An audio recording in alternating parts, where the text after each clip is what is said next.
And to my granddaughter, Catherine Miller, I leave Pacific Maritime Industries, including all assets, contracts, and property thereof. The lawyer's words hung in the air of the small conference room as my in-laws' expressions shifted from boredom to disbelief. I sat perfectly still, my hands clasped in my lap, as the implications sank in. My grandfather had left me his shipyard. "This is absurd," Elizabeth Warner, my mother-in-law, broke the silence. "She knows nothing about ships." "Daniel, say something." My husband shifted uncomfortably in his expensive suit. "Kate, maybe we should discuss." "What's to discuss?" Howard Warner, my father-in-law, interrupted. "It's a failing shipyard full of rusty boats and outdated equipment, probably worth less than the land it sits on." I thought about my grandfather's last words to me just a week before he passed. We'd been standing on the observation deck overlooking the yard, watching the sunset paint the water in shades of gold. "They don't see it, Katie," he'd said, his weathered hands gripping the railing. "They look at these ships and see only metal and rust. But you see what I see. Potential. Promise. The things that hide beneath the surface."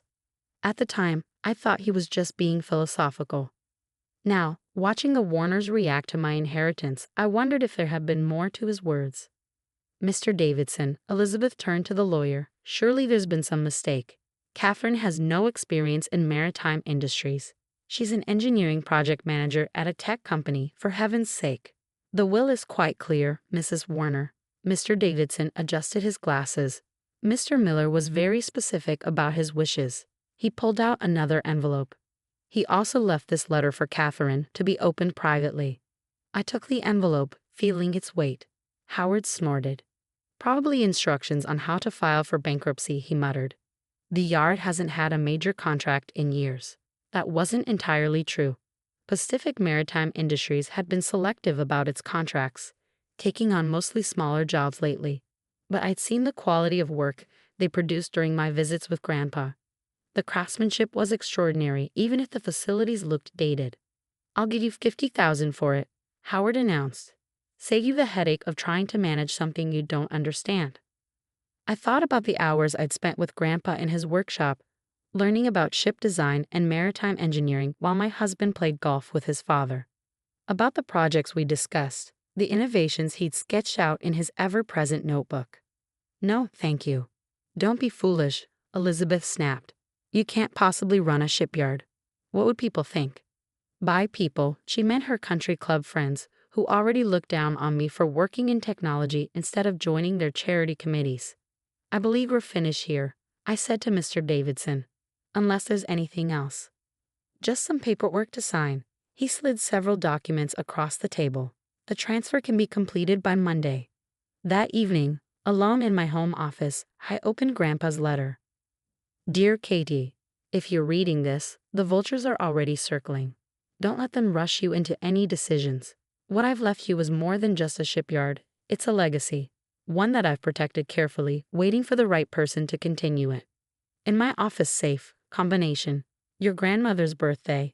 You'll find everything you need to understand why Pacific Maritime isn't just another small shipyard. The files are classified. Yes, classified. Read them carefully. Trust John Martinez in operations. He knows everything. The Warners see the world in terms of stock portfolios and social status. They never understood that real value isn't always visible from the street. You do. Take your time. Review everything. And remember what I taught you about looking past appearances. With love and faith in you, Grandpa Mike."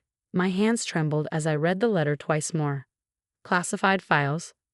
What had my grandfather been working on? A knock at my office door made me jump. "Daniel." "Hey," he said awkwardly. "Dad wants us to come over tomorrow to discuss the situation." "The situation?" "The shipyard, Kate. Be reasonable.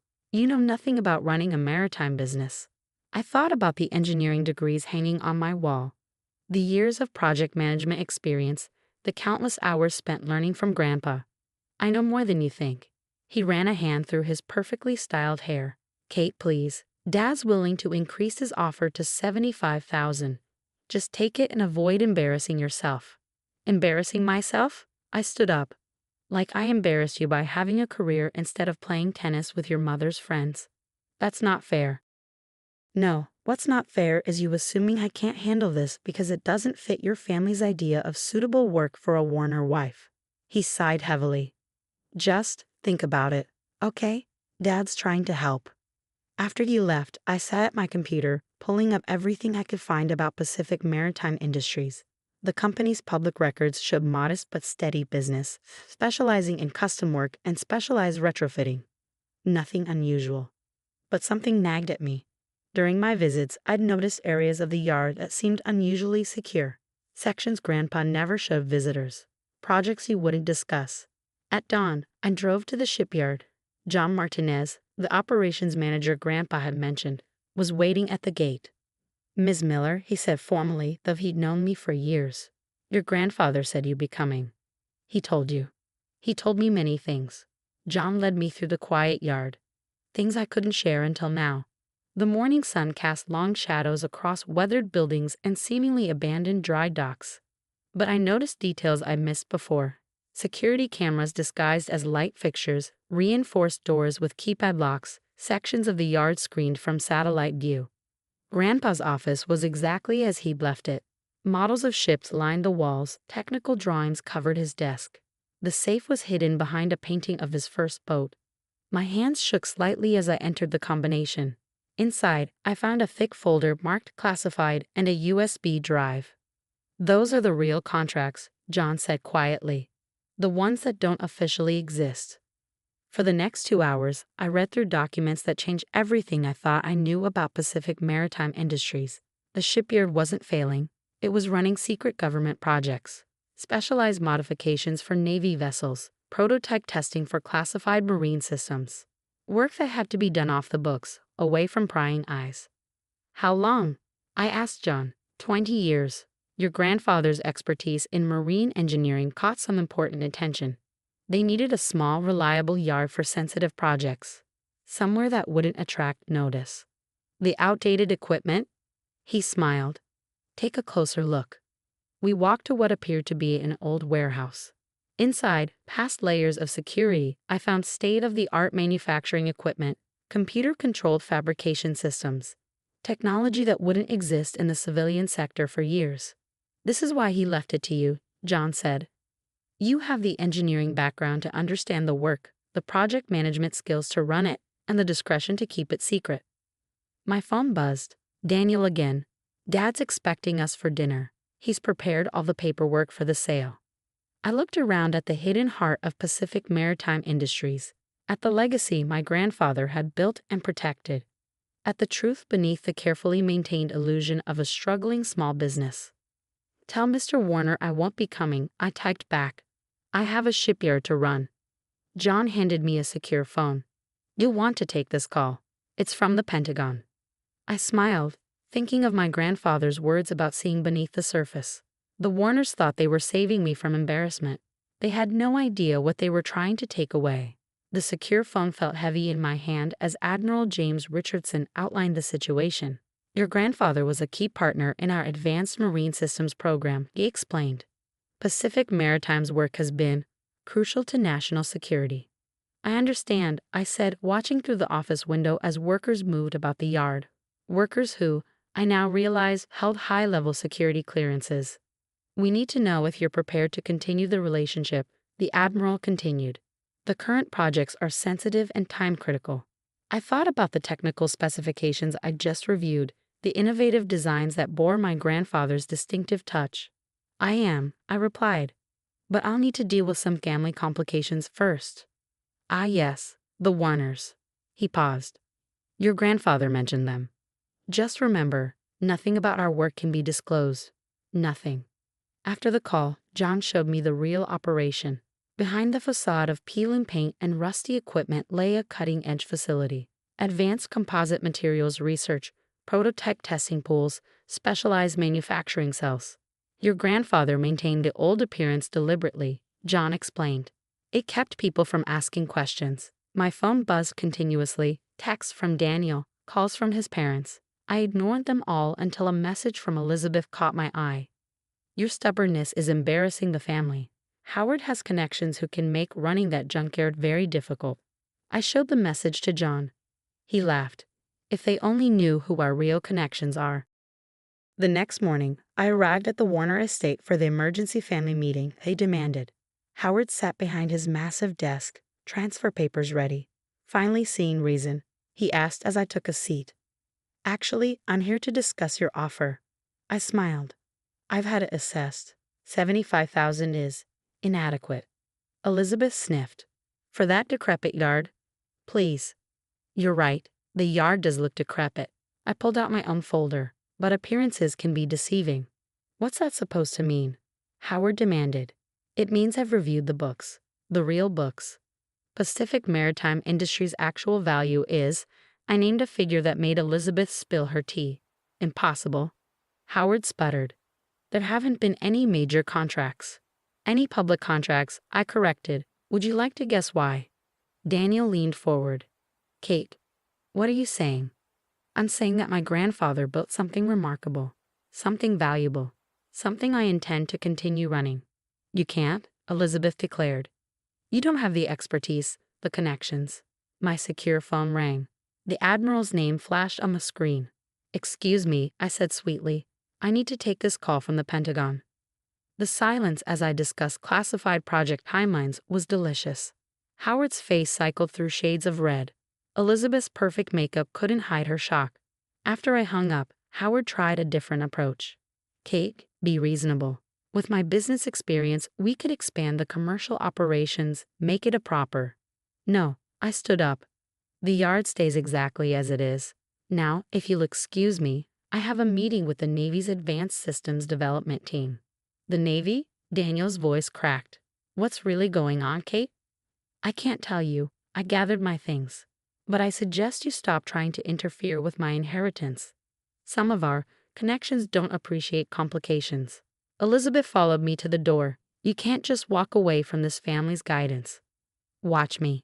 Over the next few months, I immersed myself in the yard's operations. The work was fascinating. Cutting-edge technology disguised as routine maintenance. We developed systems that wouldn't be public knowledge for years. Daniel moved out after I refused to share details about my work.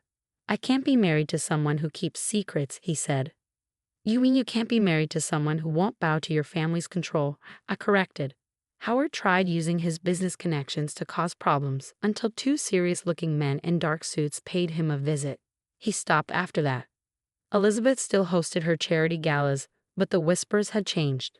Why did government vehicles visit that worthless shipyard? Why did Catherine Miller have a military escort at industry events? 6 months after inheriting Pacific Maritime, I sat in my grandfather's old office, my office now, looking at photos of his early days in the yard. John knocked on the door. The new prototype passed final testing, he reported. Admiral Richardson is very pleased.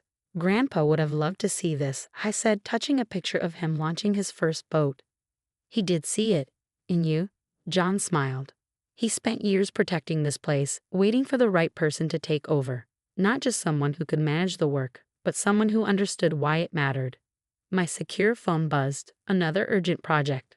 As I reviewed the specifications, I thought about appearances and reality, about assumptions and truth. The Warners had seen a failing shipyard and a woman they thought couldn't run it. They'd been wrong on both counts. A knock at my door made me look up. Daniel. I was hoping we could talk, he said hesitantly. About? I filed the divorce papers. He looked around the office at the models of ships whose true capabilities he'd never know. You've built something amazing here, haven't you? Something I'll never understand. Yes, I said simply. I'm sorry for not supporting you, for listening to my parents. I know, I stood up. But this is who I am, Daniel. Not the society wife your family wanted, but someone who builds things that matter. After he left, I walked through the yard as the sun set. Workers nodded respectfully, elite engineers and technicians who'd served under my grandfather, now loyal to me. My phone buzzed with a message from Admiral Richardson. New project coming. Bigger than anything we've done before. Are you ready? I smiled, remembering my grandfather's words about seeing beneath the surface, about finding value where others saw nothing. Ready, I texted back. The shipyard's lights came on, illuminating what looked like an ordinary industrial facility. But appearances, as my grandfather had taught me, can be deceiving. Inside those weathered buildings, we were shaping the future, and I was just getting started. Elizabeth still makes occasional attempts to rescue me from my embarrassing career. Howard still can't understand why his business contacts suddenly treat Pacific Maritime with wary respect. But I don't need their understanding. I have my grandfather's legacy, a vital mission, and the satisfaction of proving that sometimes the most valuable things are the ones others dismiss. They thought they were saving me from embarrassment. Instead, they almost cheated me out of my destiny. Looking out over the yard, I touched the model ship on my desk, the first one my grandfather had helped me build. Inside its hollow hull, he'd hidden a note I'd only found last week. Katie, the best ships aren't always the shiniest ones in the harbor. Sometimes they're the quiet ones that slip past without drawing attention, carrying precious cargo no one else can see. You were always meant for this. Show them what it means to see beneath the surface. Love, Grandpa. I picked up the secure phone as it buzzed again. Another classified project, another chance to prove that value isn't always visible to those who judge by appearances.